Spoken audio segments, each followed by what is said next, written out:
बिस्मिल्लाहिर्रहमानिर्रहीम। छॾे दे पंहिंजे हालत ई दीवाना छॾे दे अॻे ई मुर्त तुंहिंजी आहे कहर कयो आहे काफ़ी निगाहुनि जा निर्मल निशाना छॾे दे अचणो तई हलिया जानी बहार नचण जा बहाना छॾे दे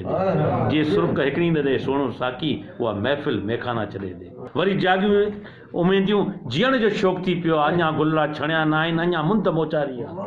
वरी कंहिं दिलरुबा खे दिलि ॾियण जो शौक़ु थी पियो आहे वॾो वक़्तु थियो आहे लिखियो हिकु अखर न आहे ॾिसी के सूंहं वारे खे लिखण जो शौक़ु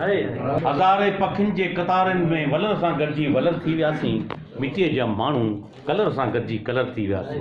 असीं न ॼाणूं क़ीमत का कुंदन जी सूर्य ते सड़जी अमर थी वियासीं असांजे अखियुनि में सवें डुड़क आहिनि जिते बि वठासीं ककर थी वियासीं हाणे दानिश मंज़ूर असांजो बहितरीनु सिंधी सिंगर असां वटि मौजूदु आहे चाहींदासीं त दानिश खे ॿुधो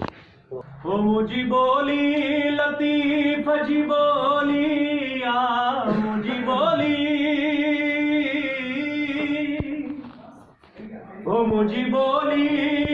सैयद जी बोली आ हिन बोलीअ में हो हिन बोलीअ में अमर जी लोली आ मूंते अल्लाह जो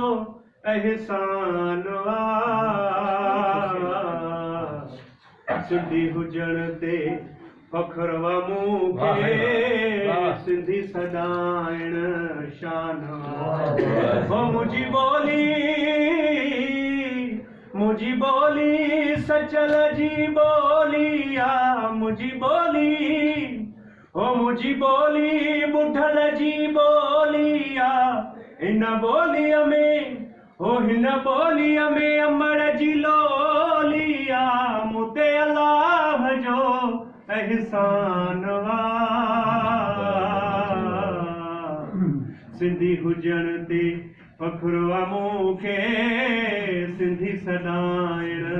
शान आ अजरक टोपीअ खे आ दुआ मुझे सुण सखी लजपाल जी